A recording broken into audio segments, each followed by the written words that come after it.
sa right. Yan, break mo ng konti pa. Kasi itong mga truck na to, maghanap ka dyan ng slot. Buenas yun pag nakakita ka.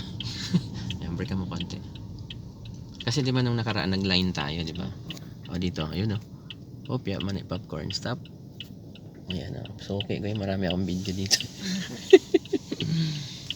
O, natandaan mo ba? Yung sa line. Ito, nung una, line. Ito naman may, o diba, ang lalaki niya naman. Mamili ka lang anong banggay mo dyan. Pareho ng kinakalawang. Ano yung natandaan mo dun sa line? Kasi parang ganito lang din yun, ma'am.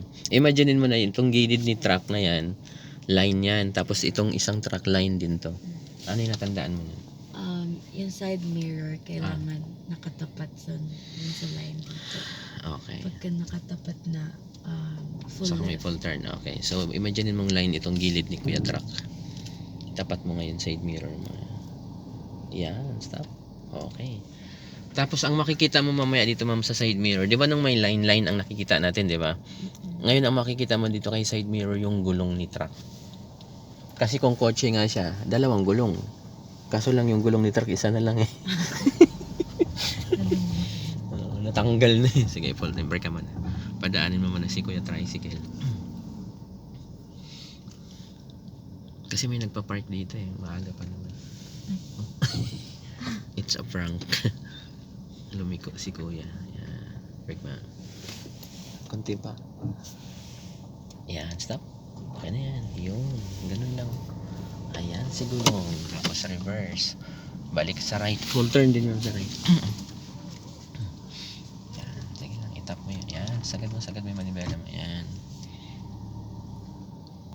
Tapos itong nakikita mo na to dito ma'am, dapat lumabas dun sa kaliwa. It's not about money. Yun, nawala na si Kuya Truck. Ibig sabihin niya, nasa kaliwang side na siya.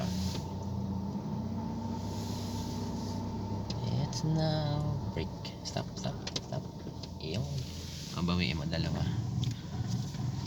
Okay. Di, atras ka pa rin. Pasok na eh. Tapos ngayon ang gagawin mo ma'am, kasi ang truck siyempre mahaba yan sa atin. Yung side mirror mo na yan, pwede mong itapat dun sa gulong nung ano mo dyan, katabi mong truck. Kasi kung kotse yan, side mirror to side mirror. Gas ka kasi medyo pataas. Yan, brake na konti. Yun, konti na lang. Oh, yeah. Ayun, pwede na yan. Tapat gulong sa gulong kasi mahaba ang truck. O, lagay mo muna sa park. Hinga ka muna. Na-stress ka kanina sa biyahe natin.